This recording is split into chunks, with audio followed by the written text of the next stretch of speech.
Yamato taking up his fighting style.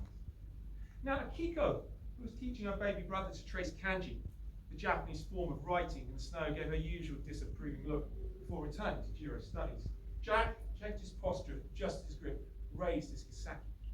Yamato immediately struck, parrying back with Jack's bottom clear and thrusting forwards. Jack jumped backwards, avoiding the blade, brought his own weapon round on Akiko.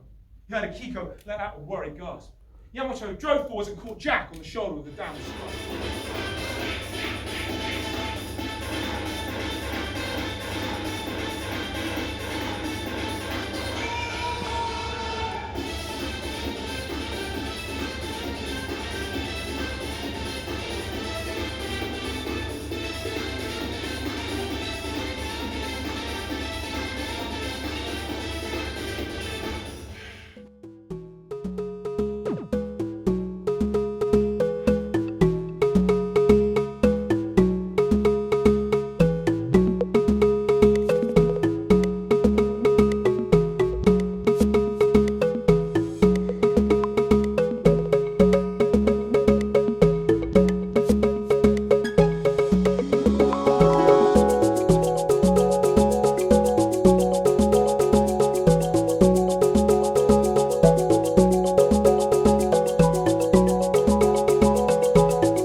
And well done for making it to the end of that video.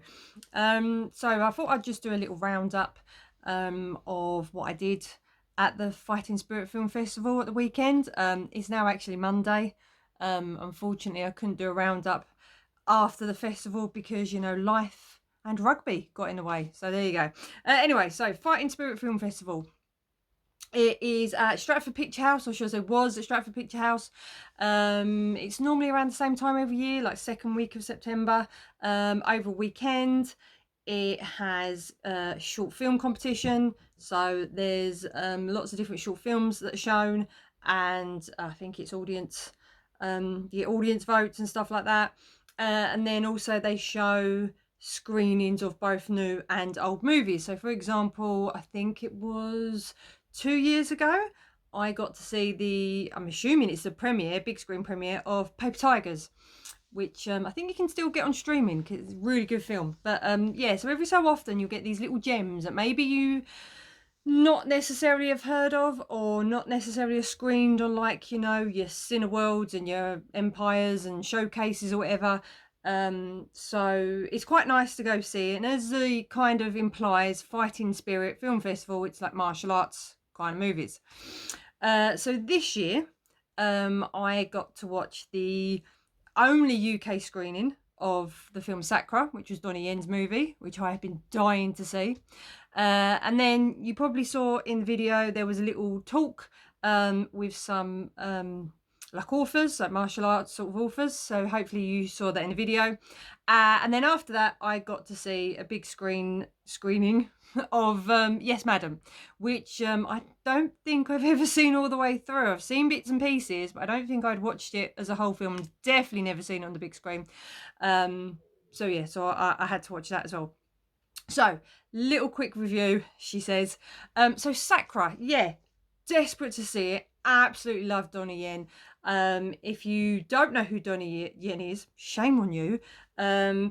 For American films, he's been in Star Wars, and most recently he was in John Wick 4. He played Kane, but he's been in so many other films, like I don't even know where to begin. But he's a huge film star, fantastic martial artist, and I really wanted to see this movie. It was directed by Donnie Yen, and yeah, so I've been dying to see this film. I've been waiting for it for ages. So knowing that this was the only UK screening, it was like I had to go. So the film. I don't want to say anything negative about Donnie Yen. I absolutely love him. He's fantastic. He's brilliant. He's wonderful. Yada yada yada. But the movie itself. Now, don't get me wrong. There are some fantastic fight scenes, some set pieces in this that is just, you know, just breathtaking, visually stunning. You have to wonder how he still does it at that age. Obviously, a lot of wire work. This is not like your sort of reality based, if you could call it that, John Wick style. This is very much a wushu style film. So yeah, there's some really good set pieces. The film itself, though, at the beginning, very, very straightforward. I was getting what was going on. It's really towards the end, and I mean the very end. I mean, in fact, twice I thought the film had finished and it looked like the credits were rolling, and then it sort of carried on. So it is bizarre. So if you do get to watch this, by the way, it is out on Blu-ray. If you do get to watch a film, yeah, be very careful that you don't just suddenly switch it off when you see the first credits, because in fact you probably miss a heck of a lot of stuff after that. I mean, there's no guarantee that I think I saw everything and I stayed in the screen. But yeah, I know it's based on, I think it's a graphic novel called, I have to try and get this right now. I think it's Demigods and Semi-Demons, something like that. Okay, so I'm not familiar with the source material, so it could be that it's this, you know, sprawling epic and they're trying to get it down into one movie. Maybe that's why there was like, oh, we'll add this bit on. Oh, you need to know this as well. So that got a bit strange. And maybe there's something I'm not getting because I'm not familiar with the original material. But I would say that if you are not a huge Donnie Yen fan, or you want to find out more about him, I wouldn't say this would be your first port of call. I think this might put you off a little bit. If you are want to find out more about Donnie Yen's movies, you know, not the American style ones, like I said, the John Wick 4s, or, you know, going back to Blade 2 or something like that, I'd recommend the previous film I saw of his, called Raging Fire. Now, that is an awesome movie. So yeah, this one is good. It wasn't fantastic, but you know what? I still enjoyed going to the cinema to see it, because it's one of those screenings that you don't get to see everywhere else. So it was good, and it is nice to see a movie with like-minded sort of fans and stuff like that. But if I have to give it a score, it is pretty much the fight scenes that are saving it. So I'd go for about 7 out of 10. Yeah. Raging Fire, I would probably say go watch that instead as an introduction to Donnie Yen, because that's a solid 9.5 out of 10. Anyway, I didn't see that, so that's not the point. So moving on. So after Sakra, we got to see some demonstrations, and then there was a talk by two authors, which really terrible. I've forgotten their names now. But you'll see it in the video because I made sure I recorded their names. And while I was there, I've already checked Amazon for their books, so they are freely available. So, you know, go check them out. There's some young adult books in there as well. So if you've got kids and, you know, slightly interested in martial arts or something like that, could be a nice thing to get them into. Anyway, that was a really good talk. You probably see as well the storytelling, so the reading that he did. That was really enthusiastic, and it was actually quite entertaining to watch. So that was good. Apparently he goes and visits schools and does this with like classes of children and stuff like that. So that must be like quite cool. Anyway, so they did that. And then you may have seen there's another demonstration as well. So the guy in that last demonstration, the guy who does the doll, and he had the knives as well. He's 75. Okay. He's 75 years old, and we couldn't hear him very clearly because the mics weren't picking up everything. But as far as I'm aware, he was actually trained by Ip Man's sons. Yeah, so really bad. This is really bad. Ip Chung, and I can't remember the other one's name, which is really bad. I do apologise. Please tell me in the comments, because this is really bad. It is Monday night. But yeah, he was actually trained by Ip Man's sons. And he was referring to Donnie Yen's movements in Ip Man while he was doing his demonstration as well. Shame I didn't get to pick it all up and you didn't really get to hear him much. So, but it was really cool seeing him, you know, demonstrating all these different moves and different weapons and stuff. And then we moved on to Yes Madam. So Yes Madam is an 80s Hong Kong movie starring Michelle Yeoh and Cynthia Rothrock. And yeah, it is a very entertaining film. Is it cheesy? Of course it is. It's the 80s. So yeah, so the humour is sometimes a bit childish.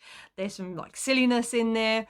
There's very high levels of misogynistic comments in the movie, which again is probably you know, done on purpose because your two main leads are two fabulous females.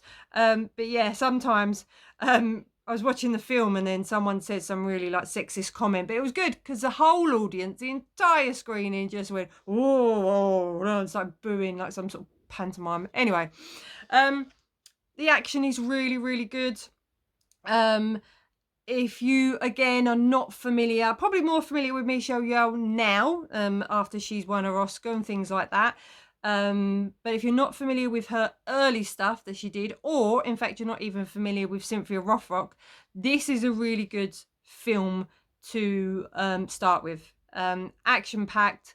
It's when you look at the stunts as well, if you know anything about Hong Kong movies and Hong Kong stunt teams and stuff like that, you know that they're taking those landings pretty much. So some of them do kind of make you wince and stuff like that. But the stuff that they'll put themselves through for the sake of entertainment is amazing how good they are. But yeah, the film, like I said, a bit cheesy, a bit childish in places, but you know, if you just want entertainment and you want really good fight choreography and you want two kick-ass leads, then this is definitely a great movie. Yes, Madam. I'm assuming it's available. I'm not 100% sure, but it was nice to see it on the big screen because you don't get to see movies like that on the big screen that often. So there you go. Anyway, out of 10, I'd give it an 8. I'd give it an 8 out of 10. Obviously, it's aged a little bit because it was 1985, I believe. But yeah, it is a good movie. Probably, oh, the one thing is, it says that Sammo Hung is in it, and he is, but not very much. He certainly isn't doing any fighting. There are other movies where I think he even does fight scenes with Cynthia Rothrock, so you might want to search those out as well. But yeah, don't get too overexcited if you're a Sammo Hung fan because he's barely in it. And that's it really. That is just me giving a quick review. I've just noticed I've been waffling on for 10 minutes. I do apologise, but well done for making it this far as well.